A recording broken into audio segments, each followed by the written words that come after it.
From atop his throne, a warrior emperor dreams of his saddle. Reaching the second half of his reign, the Yongle emperor had yet much to accomplish. While propelling the Ming dynasty to its zenith, he would continue to crave the battlefield, eventually launching campaigns which would lead to his untimely death.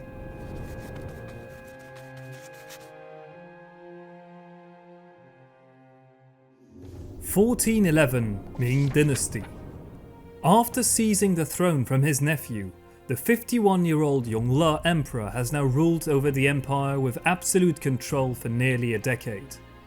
He has secured the borders, annexed northern Vietnam, and plans to move the capital from Nanjing to Beijing, his fiefdom as a prince.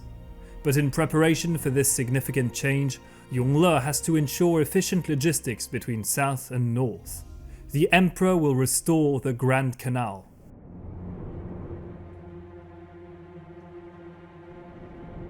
By the early 15th century, much of the Grand Canal had fallen into disrepair, severely hindering long-distance trade, grain transport, and military operations. In 1411, the emperor launched a massive restoration campaign, mobilizing an immense workforce of around 165,000 men.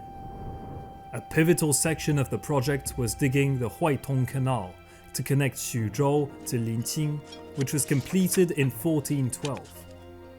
The construction of the Qingjiang Canal around Huai'an would allow ships to travel more efficiently from the Yangtze River to the Yellow River, bolstering the region's economy. This monumental endeavour was entrusted to Chen Xuan, a fleet commander who had defected to Yongle in a crucial turning point during the Civil War, allowing the at the time rebel Prince of Yan to cross the Yangtze and take Nanjing. In a brilliant feat of hydraulic engineering, Chen Xuan efficiently organised the restoration of the Grand Canal and would proudly serve as its supreme commander until his death. By 1415, the amount of rice transported via the Grand Canal more than doubled, and surrounding areas experienced a significant economic boost.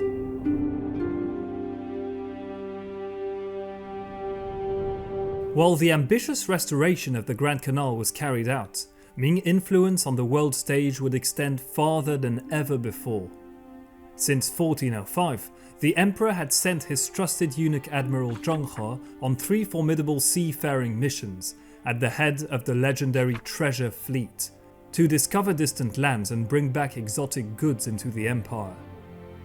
Yongle's foreign ambitions were not yet satisfied. In December 1412, he ordered Zheng He to embark on his 4th voyage. With a formidable crew of 27,000 men, the fleet also carried many envoys from foreign nations previously contacted to be escorted home. In August 1413, the immense armada set sail once more. In addition to now familiar stops in Southeast and South Asia, including present-day Vietnam, Indonesia, Sri Lanka and India, Zheng He would venture farther than ever before, reaching the Maldives and even the Persian Gulf, where he arrived at the port of Hormuz, just 121 years after Marco Polo during his return to Europe. Following months of tiring adventure, the expedition returned to Nanjing in August 1415, bringing yet more exotic goods and diplomats to the Ming court. Among the curiosities was a very strange animal that no one had ever seen before, a giraffe. The astounding beast's description somewhat matched the legendary Qilin, a creature which only appeared in prosperous times during the reign of great rulers. The giraffe would be a great source of pride for the emperor. After an extended stay in Beijing, Yongle returned to Nanjing in November 1416, where a lavish ceremony was organised. During the event, the emperor distributed titles and gifts to princes, officials and foreign ambassadors. Evidently eager to discover even more of the outside world, Yongle issued orders for Zheng He's 5th voyage. It would be the admiral's most daring one. This time, Zheng He would sail to the eastern shores of Africa, bringing the Chinese ships as far as Malindi.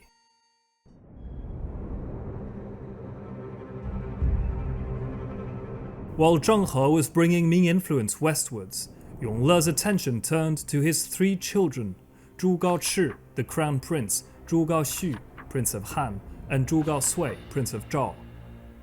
While Gaochi was diligently embracing his duties despite a fragile health, his younger brother Gaoxu was far less cooperative. Although being ordered to settle in his fief in Yunnan in 1404, Gaoxu had defied his father and refused to comply. When in 1416 he was instructed to move to Qingzhou instead, the prince disobeyed once more. This repeated insubordination, coupled with Gaoxu's frequent counterproductive meddling in court politics, pushed Yongle's patience to its limit. The emperor demoted the unruly prince and banished him to Le'an the following year. Isolated from the capital, Zhu Gaoxu's resentment would steadily grow and would culminate into a full-scale armed rebellion in later reigns. Ever attentive to all of his endeavours, Yongle returned to Beijing in April 1417. The Forbidden City's immense construction site, which was somewhat stagnating, would be put to full speed. Around 200,000 labourers toiled tirelessly to erect the most ambitious imperial palace complex in world history. By the end of the year, most palaces had been completed. Yongle's empire was in full bloom, yet events were about to take a far more complex turn.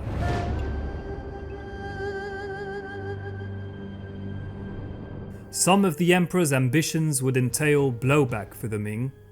In 1407, following military campaigns in the northern region of Vietnam, known as Annam, to depose a usurper, the state had been annexed into the empire as Jiaozhi province.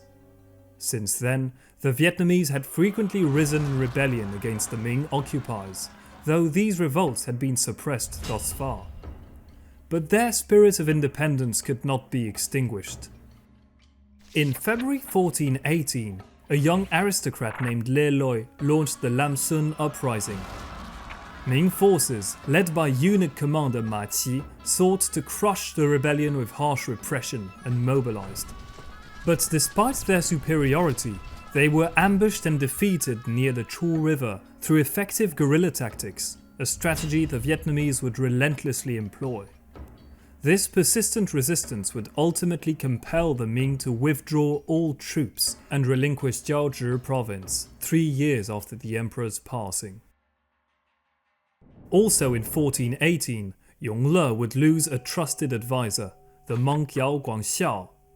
A powerful ally since 1382, 2 decades before the emperor ascended the throne, Yao had consistently supported and advised him. In his final days, the monarch visited Yao's bedside twice, before he died at the advanced age of 83. The monk was honoured with an imposing state funeral, and Yongle personally composed the inscription for his tomb, illustrating his lasting influence on the emperor's reign.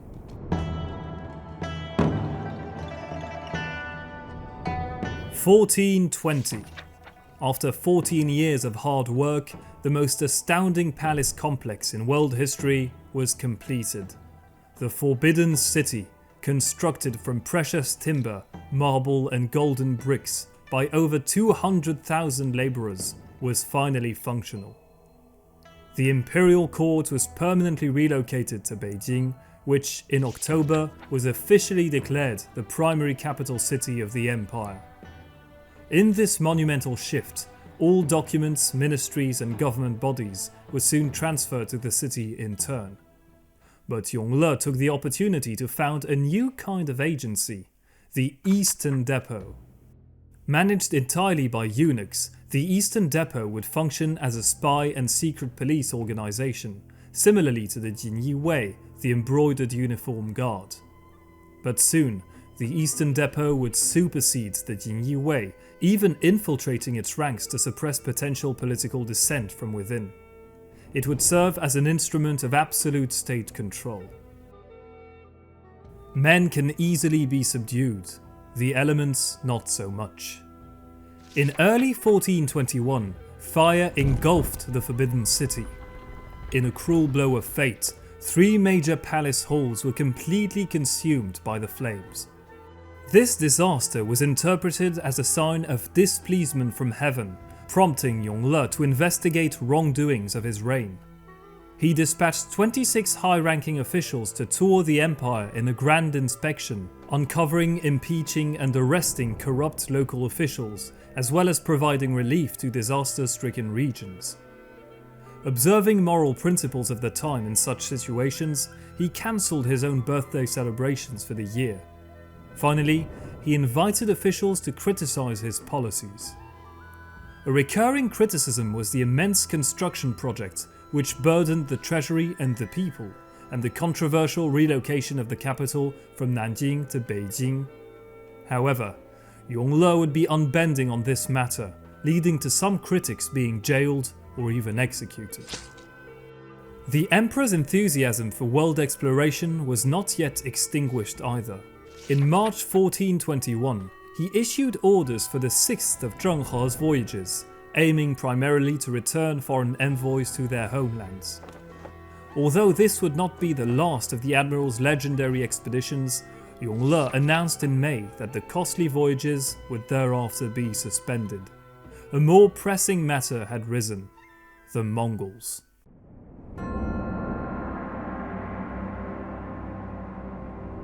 Back on the steppe, Mongol warlord Arukthai, who had once submitted to Yongle and began sending tributes to the imperial court, slowly grew unruly. In 1421, he ceased sending tribute and resorted to raiding the Ming frontier. Unfazed, the ever-keen militarist Yongle was ready to launch another personal campaign against him, despite being 61 years old. However, this time, his plans were denounced by the majority of his own government. Critics, vehemently opposed to such a costly endeavour, argued that the country could not afford another grand military expedition. But the emperor was already decided. Yongle had several dissenting ministers imprisoned, one of whom even committed suicide. And so, plans for the third of Yongle's campaigns were laid out. By March 1422, Yongle had assembled a massive army of hundreds of thousands. Arukthai's raids were devastating. In April, the Mongol leader attacked Xing He, killing the local Ming military commissioner. There was no time to waste. 3 days later, the Ming armies were mobilized. By mid-June, they reached Yingchang, but Arukthai's swift forces had already withdrawn. The following month, detachments of Yongle's army managed to defeat local Mongol forces colluding with Arukthai, a small achievement which would be the essential of the emperor's third campaign. With half of the supplies already consumed, he declared victory and returned to Beijing on September 23rd. Yet, the Mongol warlord, undefeated, resumed his raids the following summer. By late August 1423, Yongle had assembled another formidable force, 300,000 men strong, and departed on his fourth campaign.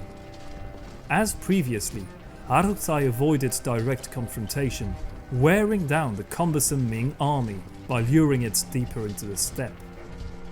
This time, however, the Oirats would intervene to the Ming's advantage, as they inflicted a crushing defeat on Arukthai. His second-in-command, Usun Tukhan or Usun Tugul, defected to Yongle with his forces and households. Despite the campaign's lack of direct military success, these events marked a significant victory for the Ming. Yongle thus turned his forces around and returned to Beijing in December. Shaken but not vanquished, Arukthai rallied his forces and launched yet another raid in early February 1424, striking Datong and Kaiping. The weary and aging emperor reacted immediately, ordering another army to be assembled.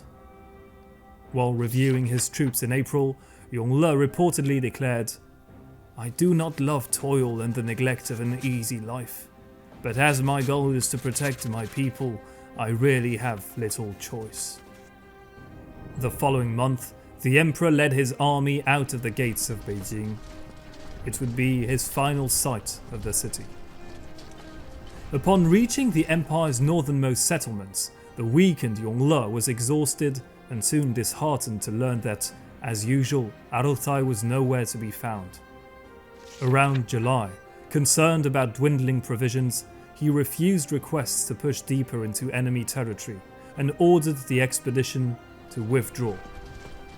During the return journey, on August 8th, the emperor fell gravely ill. Diminishing by the hour, his thoughts turned to the crown prince, Zhu Gaochi, worrying if his son was ready to take over the reins of the empire. On the 12th of August, reaching Yumuchuan amidst the desolate steppe, Yongle sensed his time had come. He summoned his loyal general Zheng He, who had served alongside him since the Jingnan campaign, and instructed, "Pass the throne to the crown prince. Follow the etiquette of the dynastic founder for all funeral dress, ceremonies and services."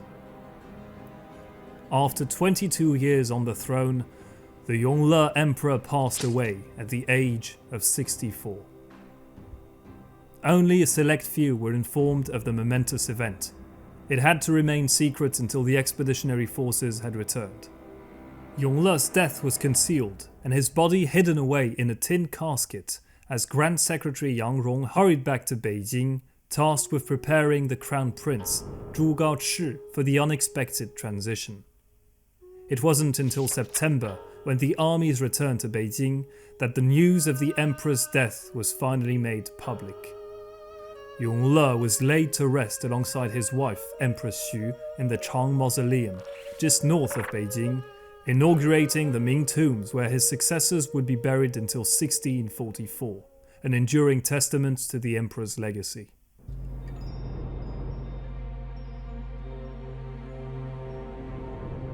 Zhu Di, the fourth son of the Ming dynasty's founder, seized the throne from his nephew to become the Yongle emperor. Despite the morally questionable nature of his coup, Yongle proved to be an outstanding ruler. Driven by unwavering ambition, he brought the Ming dynasty to a golden age. Following his death, he was enshrined as the Taizong Emperor, Great Ancestor, a title later changed to Changzu, Accomplished Progenitor, by the Jiaozhi Emperor over a century later in 1538. During his 22 years of autocratic reign, Yongle elevated the Ming dynasty to its zenith. Its population had steadily prospered and grown. The empire's influence stretched from the eastern shores of Siberia to the coasts of Africa, as numerous tribes, states and empires now exchanged with China. Yongle annexed northern Vietnam and personally led relatively successful campaigns in Mongolia. Finally, his patronage of remarkable projects such as the Yongle Encyclopedia and especially the construction of the magnificent Forbidden City materialized his legacy. The immense palace complex would continue to house China's emperors for exactly half a millennium after his death. But with his passing, the empire needed a new ruler. Zhu Gaochi, after learning of his father's death in late August 1424, would formally ascend to the throne on September 7th, becoming the Hongxi Emperor. Yet, despite promising signs, his reign would unfortunately not last a single year. Thank you for watching my video, I hope you enjoyed it. If so, please leave a like and subscribe to the channel. If you have any questions or requests, feel free to leave them in the comment section below.